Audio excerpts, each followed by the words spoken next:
Hello friends, I am Purvik Mehta from CSE touch in Hindi. ये है PHP MySQL का series जिसमें आज हम देखेंगे इंक्लूड वंस और रिक्वायर वंस के बारे में।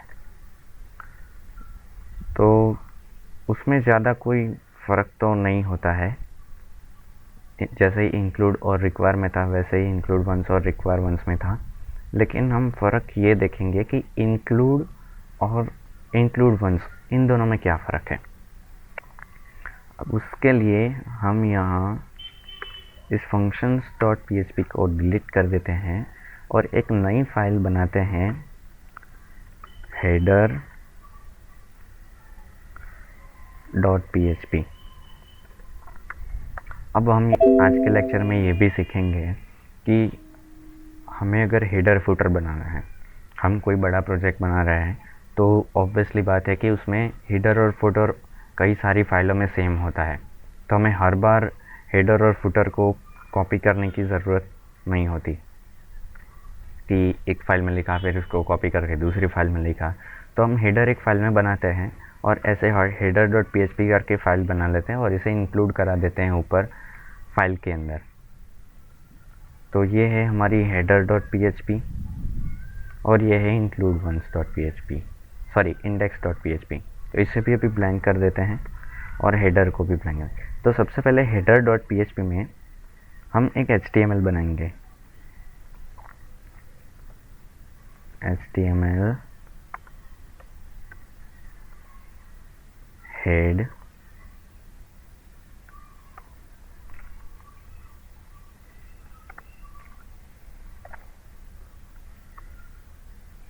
और टाइटल देते हैं एग्जाम्पल।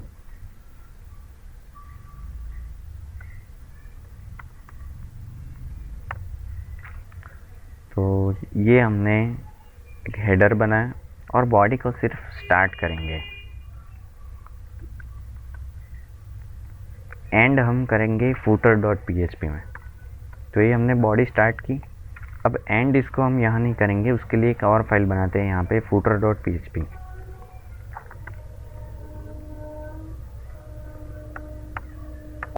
और इस footer.php में हम कुछ नहीं, सिर्फ HTML बॉडी को क्लोज करेंगे और HTML को क्लोज करेंगे।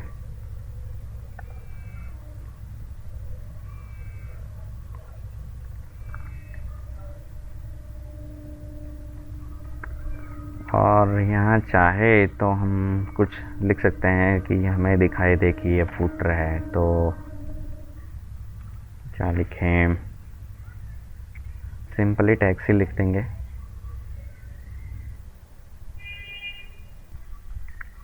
यहाँ पे S2 डाल देते हैं कि दिस इज़ फुटर। और या तो जैसे हम नॉर्मल स्टाइल में लिखते हैं and copyright by CSE touch 2016। तो हमें ये सिर्फ दिखाने के लिए ये लिख रहे हैं, वैसे आप कुछ भी लिख सकते हैं। और ये हमने बनाई थी header.php। तो अब इन फाइल को हम यहाँ इंक्लूड करते हैं।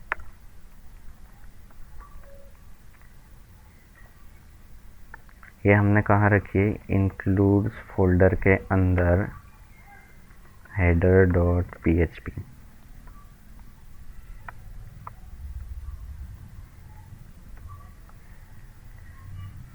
और ये होगा। और दूसरी जो हमें इंक्लूड करनी है वो है footer.php।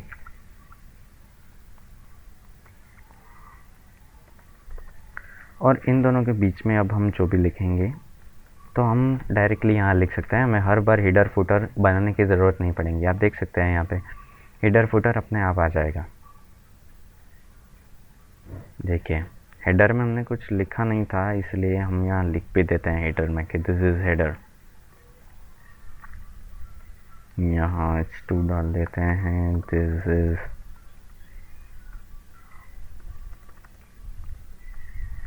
हेडर ऑफ,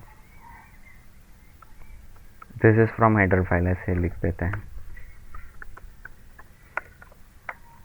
ठीक है। अब जब हम देखेंगे तो हेडर भी आ जाएगा, फुटर भी आ जाएगा। तो अब अगर हम इसका व्यू सोर्स करके देखें तो देखिए पूरी HTML कंटेंट दिख रही है।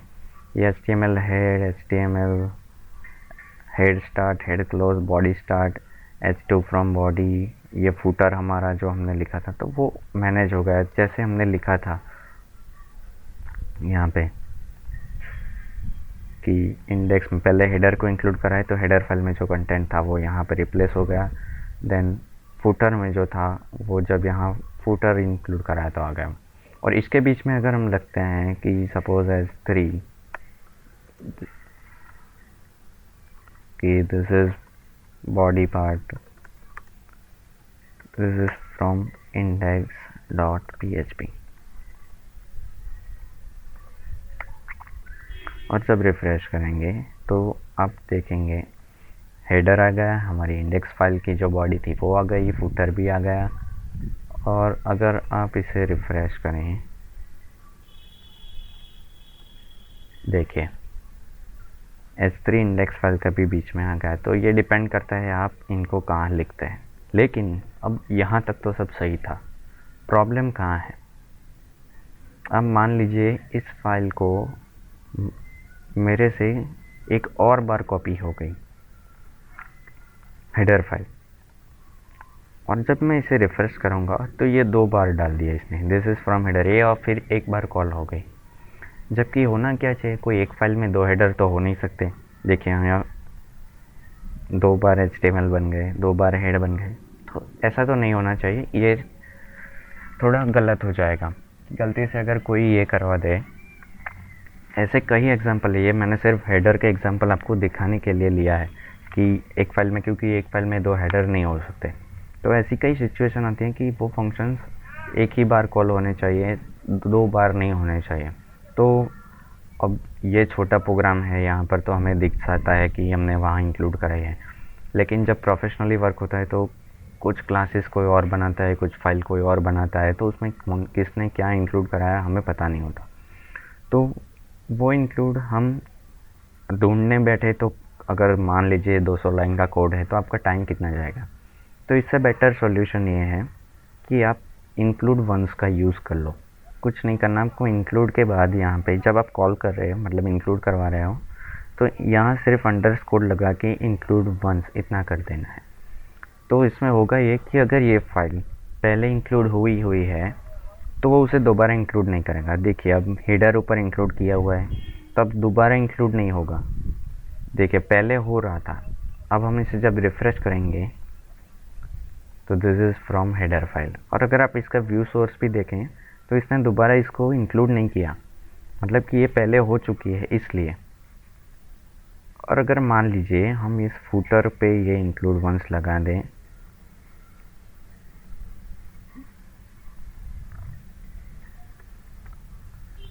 तो ये कोई चेंज नहीं दिखाई देगा, क्योंकि फूटर पहले इंक्लूड नहीं हुई थी तो उसने इंक्लूड कर दिया।